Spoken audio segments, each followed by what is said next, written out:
बिस्मिल्लाहिर्रहमानिर्रहीम। Dear student, अस्सलाम वालेकुम। आज मैं आपको मोल मास कैलकुलेशन पे लेक्चर दूंगा इंशाल्लाह। मोल मास कैलकुलेशंस क्या हैं, what is mean by mole mass calculations. इससे पहले मैंने मोल का कंसेप्ट आपको समझाया कि the atomic mass, molecular mass are formula unit mass taken in gram is termed as mole. Number of proton plus neutron is called atomic mass. इसी तरह के एवरेज एटॉमिक मास और रिलेटिव एटॉमिक मास भी हमने discuss किया है। आज इंशाल्लाह हम मोल और मास के माबैन ताल्लुक़ को देखेंगे कि मोल मास का आपस में क्या ताल्लुक़ है। आज हम इस बारे में ज़रा डिटेल से पढ़ते हैं कि मोल मास कैलकुलेशन से क्या मुराद है। कैलकुलेशन ऑलरेडी आप जानते हैं कि कैलकुलेशन कैसे कहते हैं।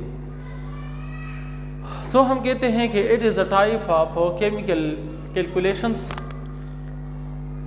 ये केमिकल कैलकुलेशंस का एक किस्म है इन विच मोल are related with the gram और किलोग्राम ऑफ एन एलिमेंट्स, जिसमें हम मोल को मास के साथ चूंकि रिलेट करते हैं। जाहिर बात है कि मोल मास है, तो इसी वजह से हम यहाँ पे मोल को रिलेट करते हैं किस चीज़ के साथ, ग्राम के साथ और किलोग्राम। किलोग्राम बड़ा यूनिट है वज़न का, मास का, और ग्राम जो है ये छोटा यूनिट है। इसमें हम क्या रिलेट करते हैं, इसमें हम मोल और मास को रिलेट करते हैं। तो मोल तो ऑलरेडी मैं आपको बता चुका हूँ, और मास भी हम ग्राम या किलोग्राम में लेते हैं। फॉर एग्जाम्पल यहाँ पे अगर आप देखें तो ये मैंने लिया है 1 मोल ऑफ सोडियम। ये सोडियम Na है, 1 मोल ऑफ सोडियम। सोडियम का एटॉमिक मास जो है वो 23 AMU है। 23 AMU सोडियम का मास है। तो जब हम 23 ग्राम लें तो ये 1 मोल का बराबर है। तो इसी वजह से यहाँ पे अगर आप देखें तो मैंने लिखा है आपको कि 1 mole of sodium Na is equal to 23 gram of sodium element. इसी तरह के 1 मोल ऑफ ऑक्सीजन जो है ऑक्सीजन एटम अगर हम कहते हैं तो फिर ऑक्सीजन एटम का मास जो है वो 16 AMU है। अगर हम 16 ग्राम ले लें तो फिर इसको हम कहते हैं क्या, ये भी 1 मोल का बराबर है। लेकिन इसके साथ ये जिक्र हम ज़रूर करेंगे कि आप ऑक्सीजन एटम जिस तरह मैंने यहाँ पे लिखा है इसके साथ। इसी तरह के mathematical formula for this conversion, हम कौन सा फार्मूला इस्तेमाल करते हैं।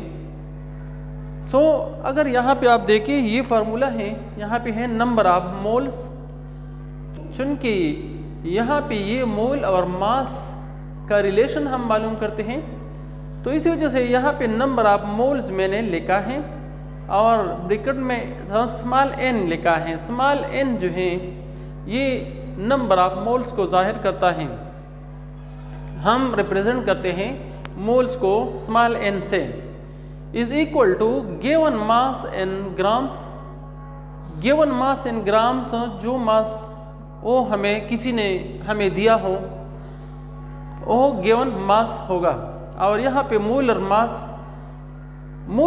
इन ग्राम, और फिर हम मोलर मास जो है वो खुद कैलकुलेट करेंगे। किसी भी चीज़ का मोलर मास हम कैलकुलेट कर सकते हैं। जाहिर बात है कि अगर एटमी सूरत में हो तो इसका एटॉमिक मास लेंगे, अगर मॉलिक्यूलर सूरत में हो तो फिर हम इस मॉलिक्यूल्स के एटॉमिक मासेस का सम लेंगे। यहाँ पे आप ज़रा गौर करें इस क्वेश्चन की तरफ। How many moles of carbon dioxide are present in 60 grams of carbon dioxide. यहाँ पे क्वेश्चन है कि how many moles of carbon dioxide, carbon dioxide के कितने मोल्स प्रेजेंट होंगे, कितने मोल्स प्रेजेंट होंगे। मतलब यहाँ पे हमें मोल्स जो है हमें मालूम करना है। इन 60 ग्राम्स ऑफ कार्बन डाइऑक्साइड, तो यहाँ पे मास दिया गया है, गिवन मास ये है। इसका तरीका ये है कि सबसे पहले हम लिखेंगे गिवंस। मास ऑफ कार्बन डाइऑक्साइड उन्होंने दिया है हमें कि 60 ग्राम ऑफ कार्बन डाइऑक्साइड है। रिक्वायर्ड हमें क्या है, रिक्वायर्ड यहाँ पे number of moles and 60 grams of carbon dioxide है। मतलब नंबर ऑफ मोल्स रिक्वायर्ड है, लेकिन यहाँ पे उन्होंने नंबर ऑफ मोल्स कितने अमाउंट में रिक्वायर्ड है, तो ये है कि 60 ग्राम्स ऑफ कार्बन डाइऑक्साइड में नंबर ऑफ मोल रिक्वायर्ड है। सॉल्यूशन हल है इसका हम किस तरह करेंगे, हम इस तरह करेंगे जिसके सबसे पहले हम मोलर मास कार्बन डाइऑक्साइड का कैलकुलेट करेंगे। सो मोलर मास हम किस तरह कैलकुलेट करेंगे, जिस तरह के पहले मैंने बताया आपको कि इसके लिए हम एटॉमिक मासेस का सम लेंगे। यहाँ मिसाल के तौर पर कार्बन है, कार्बन का मास 12 है, यहाँ पे मैंने 12 लिखा है, और एक कार्बन है तो ज़रब मल्टीप्लाई बाई 1 मैंने लिखा है, फिर मैंने प्लस लिखा है।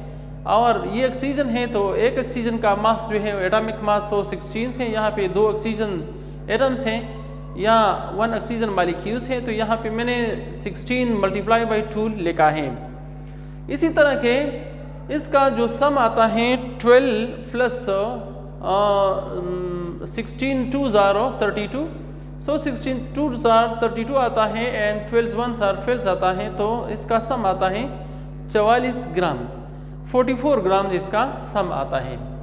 सो अब ये 44 ग्राम्स क्या है, 44 ग्राम्स इसको हम मोलर मास कहते हैं। इसको हम क्या कहते हैं, इसको हम मोलर मास कहते हैं।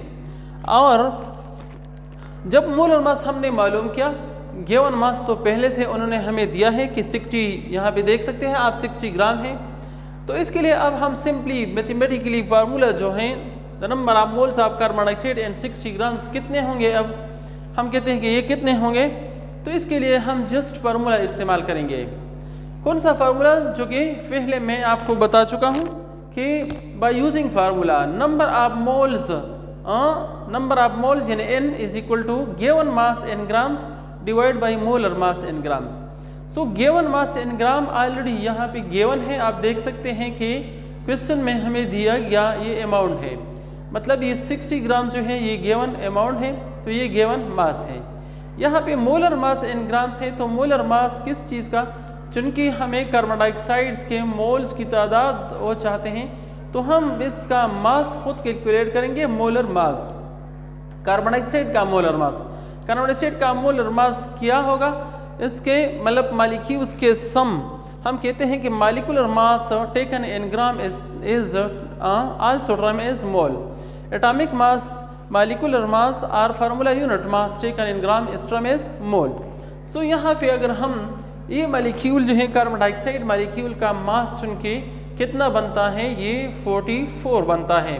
सो इसको अगर हम 44 ग्राम में ले तो फिर इसको हम कहते हैं 1 मोल ऑफ कार्बन डाइऑक्साइड।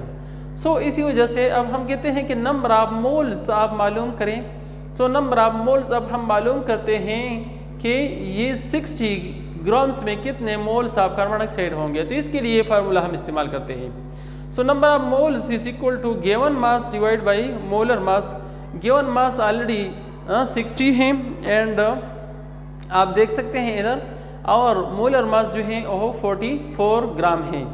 तो जब इसको हम डिवाइड करते हैं तो इससे हासिल आता है 1.364 मोल्स, 1.364 मोल्स। सो ये हो गया इसका सॉल्यूशंस, मतलब इस प्रॉब्लम का सॉल्यूशंस क्या हो गया, ये कि 60 ग्राम ऑफ कार्बन डाइऑक्साइड में and 60 grams of carbon dioxide there will be 1.364 moles of carbon dioxide। अच्छा, ये दूसरा प्रॉब्लम है वो अब आप इंशाल्लाह समझ गए होंगे। अब हम दूसरी प्रॉब्लम्स की तरफ आते हैं। सो इस प्रॉब्लम में अगर आप देखें तो यहाँ पे कहते हैं कि how many grams are there in 6.7 moles of water। यहाँ अगर आप देखें तो वो कहते हैं how many grams are there, कितने ग्राम्स होंगे किस चीज़ में, 6.7 मोल्स ऑफ वाटर में। 6.7 मोल्स ऑफ वाटर में वो कहते हैं कितने ग्राम्स ऑफ वाटर होंगे। तो ये प्रॉब्लम है। सॉल्यूशन इसका हम किस तरह करेंगे, जाहिर बात है सबसे पहले हम गिवन लिखेंगे कि गिवन क्या है। यहाँ पे ये है कि अमाउंट ऑफ वाटर है 6.7 मोल्स, ये गिवन है, आप देख सकते हैं इधर। सो ये गिवन है। अब जब गिवन हमें मालूम है तो फिर हम लिखते हैं रिक्वायर्ड, इस प्रॉब्लम में चाहते क्या है, तो हम कहते हैं कि इस प्रॉब्लम में नंबर ऑफ ग्राम्स चाहते हैं। किस चीज का नंबर ऑफ ग्राम्स? वाटर के नंबर ऑफ ग्राम्स। कितने अमाउंट में नंबर ऑफ ग्राम चाहते हैं? तो हम कहते हैं कि 6.7 मोल्स में नंबर ऑफ ग्राम्स चाहते हैं। सो अब हम क्या करेंगे, हम कैलकुलेशन या सॉल्यूशंस की तरफ आएंगे। अब इस सबसे पहले हम यहां भी मोलर मास को मालूम करेंगे। सो मोलर मास आप देख सकते हैं कि हम कहते हैं mole, the molecular mass taken in gram is called, the molecular mass taken in gram is called mole. So ये वाटर का मॉलिक्यूल है, इसमें 2 हाइड्रोजन और 1 ऑक्सीजन थे। हाइड्रोजन का मास चूंकि 1 है और यहाँ पे 2 हाइड्रोजन है, तो 1 मल्टीप्लाई बाई 2, और यहाँ पे मैंने प्लस लगाया है, और फिर ऑक्सीजन है, ऑक्सीजन का मास 16 है, और यहाँ पे सिर्फ 1 ऑक्सीजन है, तो 16 मल्टीप्लाई बाई 1 मैंने लिखा है। अब इसका हासिल किया है, यहाँ आप देख सकते हैं कि 1 मल्टीप्लाई बाई 2 से आता है 2, प्लस की जगह आ गया, 16 मल्टीप्लाई बाई 1 से 16 और इज इक्वल टू 16 प्लस 2, इससे हासिल आता है 18। सो 18 ग्राम पर मोल। 18 ग्राम मतलब यहाँ पे आता है 18 ग्राम पर मोल। मैंने इसी वजह से लिखा है कि ये 1 मोल का मास है, पर मोल 18 ग्राम है मतलब mass. Multiply both side by molar mass of water, तो यहाँ भी हम मोलर मास ऑफ वाटर अगर मल्टीप्लाई करें, यहाँ भी मल्टीप्लाई करें, तो यहाँ पे मोलर मास ऑफ वाटर ऊपर नीचे एक दूसरे को कैंसिल करेगा, यहाँ पे सिर्फ और सिर्फ ये मास ऑफ वाटर रहेगा, और इस तरह पे नंबर ऑफ मोल्स के साथ मोलर मास ऑफ वाटर रहेगा, जो कि यहाँ पे मौजूद है, ये मल्टीप्लाई बाई है। सो अब हम क्या करेंगे, अब हम कहते हैं कि मास ऑफ वाटर इन ग्राम्स हम किस तरह मालूम करेंगे। यहाँ पे number of moles of water already हमें गिवंस है। सो 6.7 मोल्स मैंने यहाँ पे लिखा, चूंकि ये ऑलरेडी गिवन अमाउंट है। एंड 18 ग्राम जो है ये 1 मोल का क्या है, ये 1 मोल का वेट है, जो कि हमने खुद कैलकुलेट किया है। और इसी तरह के जब इसको हम मल्टीप्लाई करते हैं 6.7 मल्टीप्लाई बाई 18, तो इससे हासिल आता है 120 ग्राम्स। तो इसी तरह के यहाँ पे ये प्रॉब्लम भी हल हो गया। हम कह सकते हैं यहाँ पे अब कि 6.7 मोल्स ऑफ वाटर जो है वो कितने अमाउंट का बराबर होगा, 120 ग्राम्स के बराबर होगा।